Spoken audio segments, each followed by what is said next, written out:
Well, plans for a VAT increase in South Africa did not end well for the country's finance minister, Enoch Godongwana, after it was opposed by the Democratic Alliance. Not only did he have to reverse his VAT increase, but he was also ordered to pay half of the legal costs of both the DA and the EFF. Well, this raises questions about the future of the government of national unity in South Africa, especially as a recent poll shows that voters are losing patience with a coalition that is barely a year old. Well, joining us to discuss this is political analyst Theo Venter from the Northwest University. Hi, Theo. Thanks again for joining us. My pleasure. What's your take on this? It seems like Godongwana was forced into a humiliating U-turn, and the ANC in general as well. Let me explain it this way, because it's difficult to to to make sense out of something if you look from outside in. But if you're inside looking out and you explain township development, then maybe the moves about that will make sense. Typically, township development in South Africa takes place by people occupying land illegally. They establish their houses, then they demand roads, then roads will be placed between the houses after a big battle about whose house must move and whose not, because it's informal. Then some entrepreneur will bring electricity to that township. You pay a once-off fee and you get free electricity for the rest of your life. And then people would demand water, and then bulk supply would be provided to that specific township. And then only in the last instance would the politicians give you title to the piece of land that you actually illegally occupied right from the start. So you can see the developmental approach is totally contradictory and turned on its head, which I'm using to explain a typical situation in South Africa. Now, normally, everything in development should start from planning to infrastructure to all these kind of things, but it's not happening that way. And I think the way in which the Government of National Unity was formed after the election last year has followed some of this township development approach.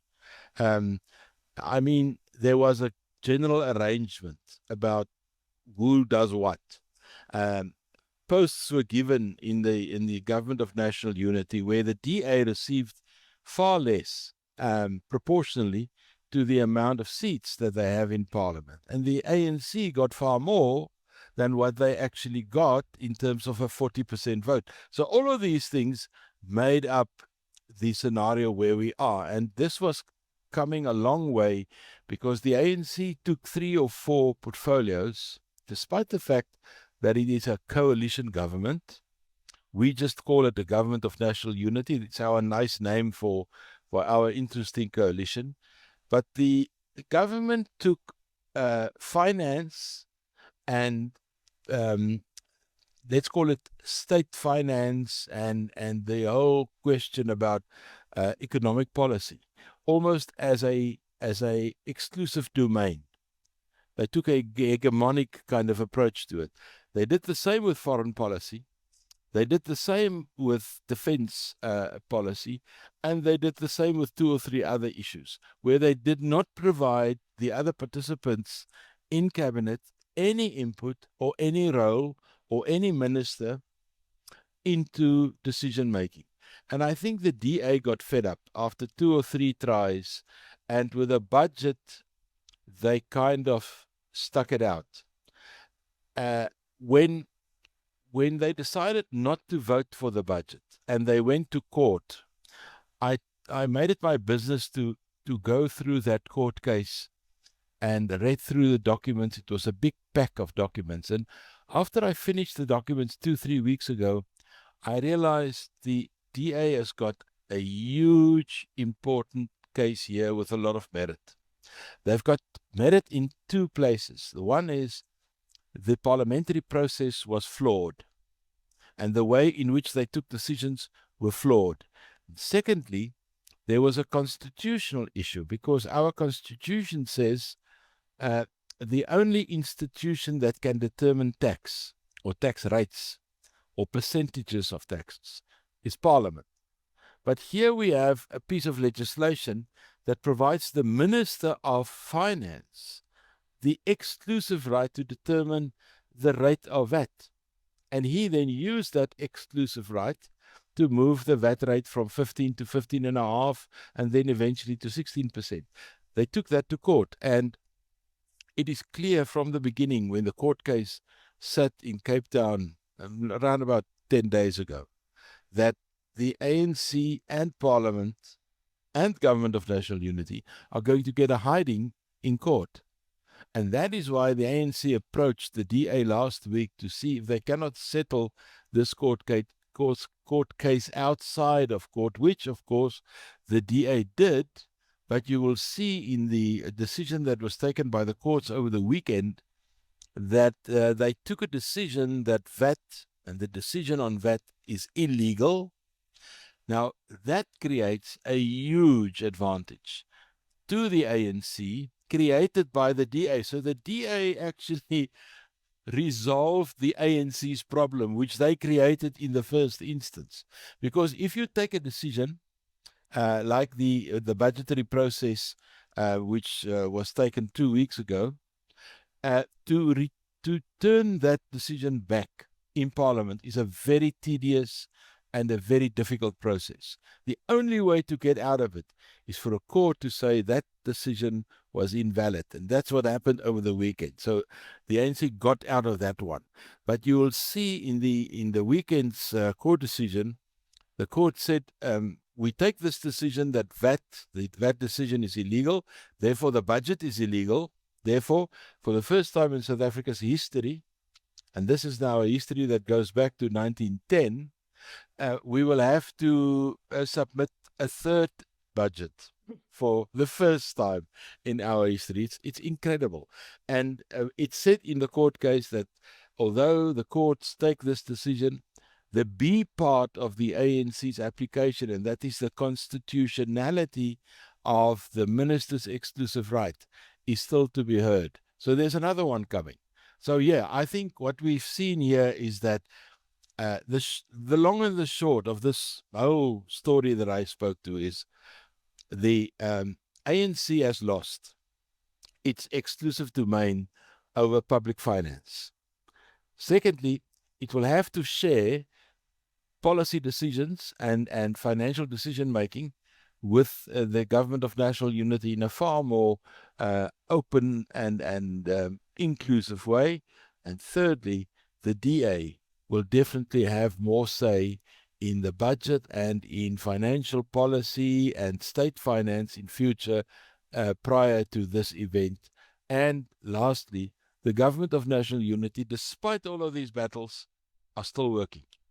You know, you mentioned that there's some other issues and that the DA don't really have the portfolios to make a difference. And, you know, there's the issue of the Basic Education Law, or BELA, the Expropriation Act, the National Health Insurance Act, and most difficult one, probably foreign policy. So do you think that this victory of the DA would help it to make a change in any of those other areas of legislation?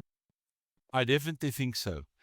But if you listen to the public outcry from the small political parties over the last week or so, the amount of political noise about what the DA did is overwhelming. But the reality of the decision-making is that the ANC and the DA really quite clearly understand each other. But what we have in the ANC at the moment is two factions emerging. The one faction, especially the faction with its support in Gauteng, supporting Paul Mashitile's candidacy for the next president of the ANC, are very much against the DA's role in the Government of National Unity. While the, let's call it the Ramaphosa faction, the ones that are currently in power, they're quite fine with the DA's role. So there will be this tussle, but I think the long and the short is there will be a more open, participatory and inclusive role developing, which the ANC tried to resist for so long. And although Donald Trump doesn't have direct influence on the VAT story, it really has, because tariffs is a major challenge to a small open economy like South Africa's. So what's happening globally with tariffs and so on, and South Africa is part and parcel of that world of economic uncertainty. And I think the way in which the Trump administration is pushing on tariffs, and especially pushing on South Africa on other issues, will have to create a more inclusive approach. And I've seen on Friday, this past Friday, the Minister of Trade and Industry, Park Staal, John Steenhuisen of the DA, and John Lamola, the Minister of Foreign Affairs, they have formed a committee that are now approaching the Americans. As a matter of fact, they had their first meeting with the American trade representative, which tells you that these things are actually interconnected or intertwined, really, rather than interconnected. And it tells me that in future, South Africa's foreign policy will definitely look a little bit different, maybe softer on the edges. I can't see the ANC changing any of their hardcore stuff, but I can see them tailoring it a little bit more, getting the language softer, getting some of the, what shall I call them, the rogue elements in the ANC, like those guys making front page pictures of our relationship with Iran. Get them out of the newspapers, get them out of this story. That I definitely think, if we want to get a solution that is sustainable, that will happen. Yeah, because opinion polls showed that the voters weren't really too enchanted by these scuffles between the ANC and the DA. I'm a little cynical about some of these polls, because if you look at a recent legislation that was published that enhances and that increases the demands for Black economic empowerment in certain sections in the economy, it, of course, goes absolutely against the headwinds coming from America, where they're trying to get DEI out of everything. South Africa is increasing it. And I think if you look at the polls, it seems like 44% of people are not happy with this. But if you look at the numbers, it tells a different story. The ANC with 40% supports BEE. The EFF with 10% supports BEE. That gives you 50%. And MK supports BEE. That gives you 64, 65%. So if you look at those numbers, and if you look at the polls, there's a kind of a contradiction there. But what I think is happening is typical South Africans are looking at the economy, a low growth economy, where even the IMF downgraded us to less than 1% growth. In the current budget proposal, Treasury is saying that we can expect a 1.8% growth in the next year. I don't think that's possible. And these kind of economic realities will force government to relook at some of these harsh ideological decisions. And if that is the benefit that we will get out of a Trump administration, it is that South Africa will have to relook some of these economic decisions in light of realities emerging outside South Africa. It's almost as if we're in very much the same position as the Canadians that are voting today. They're not voting for a Liberal Party or a Conservative Party. They're voting against Trump. That's what they're voting for. Now, we kind of in that kind of position. A new budget will now be tabled. So, where's the money going to come from? From the affluent side of South Africa that supports the DA?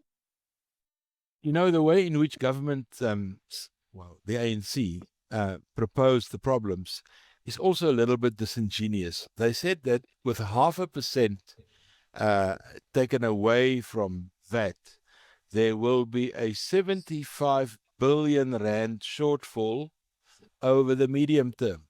Now let's stop there. 75 million over the medium term. The medium term is 3 years. We are looking at next year. So you can divide that through 3, and then you get 25 billion. If you look at the recent announcements of the Internal Revenue Service, our SARS, they've increased revenue by about 10 or 12 billion rand, which means you can cut that 25 in half. And if you have a little bit more discipline in spending, I don't think it's a problem. I think the way in which government is currently organizing taxes, they're making far more tax revenue or generating tax revenue out of block creep. That means that they're not adjusting the brackets in which you are taxed. They're making far more money out of that than out of a 0.5% of VAT increase. So I think that was a little bit disingenuous. The other thing that they wanted to do is to say, well, since we don't get this money, not the 75 billion, the 25 billion, not the 25 billion, maybe more towards 10 billion, we will have to adjust the social security advances and pensions and things. And I think that is a very much emotional kind of propaganda trick rather than anything else. I think with the current budget, there will be more flexibility in terms of economic development, because that is where South Africa can make the money. More economic development. Harbors working better, railways working better, getting the economy going, getting the infrastructure to work better so that you earn more tax. So and I think that is what the DA said in the beginning, and they said, what we have in common with the ANC, despite all our differences, what we have in common, we're looking at economic growth. That is driving our role, and that is driving our position in the GNU. And it was clear from the start that the DA is not going to get out of the GNU. It will not be kicked out, and it will not resign by itself. It's going to stay there. So in that sense, despite all the uncertainties, I think the GNU will continue to develop over time, very much in terms of my township model that I showed you right at the beginning. There was a lot of posturing from all the political parties during this period. Were you privy to what was really going on in the back rooms and in private conversations? Helen Zille that today said it's a victory for South Africa. Yeah, from the beginning, I had a few discussions with individual role players, and from the beginning it was clear, and after I studied the court case, it was clear that the DA, and we must add the EFF for other reasons, but those two parties had a very, very good case before the courts. And that's the one thing. They had a good case. The second thing is they decided that they will not go on their own. They're not going to resign. They're going to stick to it. And I think the ANC knew from the start that the government of national unity will stay. They will flirt with other parties. In a sense, the court case yesterday, or the decision, made an end to a very short relationship between Action SA and the ANC. I mean, that was really a flirtation, and it showed it was totally misguided in terms of what they thought they can do. No, I think my fear is not now. My fear is 1 year down the line, when the intensity in the ANC starts growing towards leadership. It's now known that the ANC will have its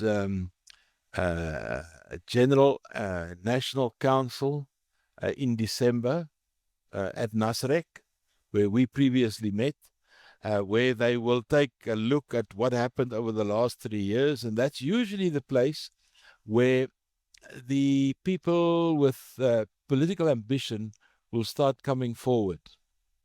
And a second thing is, Mr. Fikile Mbalula, the Secretary General, was appointed as the Secretary General with a specific project. And that project was the so-called renewal of the ANC. Now, we haven't seen much of the renewal. We've heard a lot of talk, but we haven't seen much happening. What he has done in the meantime, he has reorganized the provinces. There are provincial elections for the ANC in the Northern Cape. There was in Eastern Province, and now currently in Northwest, and the next one is in Gauteng. So he's playing the game as Secretary General to get these leadership elections going so as to prepare the Ramaphosa side for the National General Conference. And Paul Mashatile discovered almost belatedly that Fikile Mbalula is circumventing him. Fikile Mbalula is working to get him out. Now people are saying it's a given in the ANC that the deputy president will always be the next president. Well, it's not that way anymore. It used to be. But do people still remember Mr. Mabuza? He was a deputy president and he just disappeared in thin air, gone, out. I think the way in which the ANC is running elections and running internal procedures are changing slowly but surely. And a lot of the propaganda against the DA and other political parties is coming from a faction within the ANC rather than the smaller parties that sounds like a huge choir against what's going on. One must look very clearly what the source are of these criticism against the GNU. And that criticism comes from Gauteng. Well, we're talking about Gauteng and Paul Mashatile. He had this almost Trump incident where there were claims that he was shot at. So is that how we started his campaign to become the next president of South Africa? Well, clearly, but therefore, and I can almost say, thanks God, we've got journalists that can do some in-depth investigating. Funny part of this shooting, well, something happened. There are 3 clear shots on the car that everybody can see. But why would we know about it 3 weeks afterwards and not immediately? I thought it would be a great story if it can be splashed. It did not. It wasn't splashed. Secondly, it seems as if these bullets or whatever may be sourced somewhere else. It may be that the presidential cavalcade traveled through a very dangerous area of the country. It's known that gangs are shooting at each other, not only in the Western Cape, but also areas of Gauteng. Yeah, I think that story is not making sense really, but it's part of accumulating things, especially sympathy in the faction where you are. But I think I see a very, very intensified race. And what I do not see is a clear candidate emerging on the Ramaphosa side as a possible replacement. That is not yet happening. I hope it's not Fikile Mbalula, but it is clearly not showing at the moment. Well, it seems that there was a thawing of relations with the US because there was that discussion between Trump and Ramaphosa, and also, of course, Zelensky, who came to South Africa. Well, last week was actually a very intense week, a short week, because in April, beginning of May, South Africa usually has a lot of holidays. And in that week, Zelensky came to visit South Africa. That I think was the 24th of April. Nobody knew, but the Pope tragically died 2 or 3 days earlier. That got the world's attention.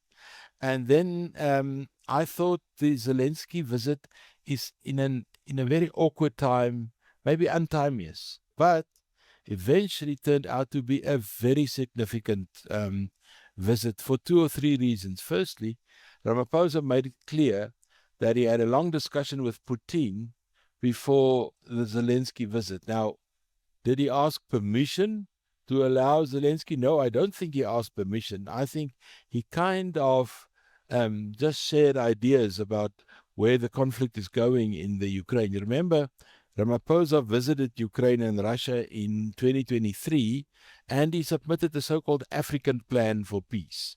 I think he spoke about those things. Then the next thing, it's clear that Ramaphosa spoke to Trump before the visit of Zelensky. Now, I think listeners know this, but for you to call Trump means there should have been a lot of work done before time. There should have been a synchronizing of times and periods, time spans and time zones and things like that. It's not as if you just pick up the phone and you call. That's not at all what's happening. And so that call was, to me, more significant than the visit of Zelensky. But Zelensky's visit made it possible. And I think there were two things on the agenda. Trump spoke to Ramaphosa about the war in Ukraine, but I think they actually spoke about Pretoria versus the White House. Can we work in this relationship? Because there's something very funny going on.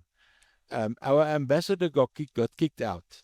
Now, typically, what happens if you kick an ambassador out for whatever reason, and our ambassador were wrong, then usually the other nation will do a tit for tat. We will kick out your ambassador, and then we will replace the two ambassadors with two different people. That's typically what happens. We didn't do a thing about the American appointee. Secondly, they kicked out our whole military contingent, the military attaché as well as his support. We didn't retaliate. And then they kicked out our consul general in Los Angeles, and we didn't retaliate. So it is as if the South African Foreign Affairs Department, that goes under the acronym DIRCO, the Department of International Relations and Cooperation, can be much shorter. It seems to me they trying to sort out how to deal with the Americans, and a direct call between Ramaphosa and Trump was very, very significant. As a matter of fact, I thought they would continue the discussion at the Pope's funeral, but I was wrong. It was only Trump and Zelensky that spoke. And I think out of this whole thing, our budget to one side, our foreign policy to another side, I think the role of Putin in making peace and getting a more sustainable process in the Ukraine, his role is becoming much more clear, and that Trump made a mistake by trusting Putin or overestimating his own ability to manage Putin. Putin is an old fox in these kind of things. And I think what we are looking at, where Trump wanted a quick fix in Ukraine, it's now looking like a messy, long process that's waiting on. Professor Theo Venter, thank you so much for speaking to us. It's my pleasure as always.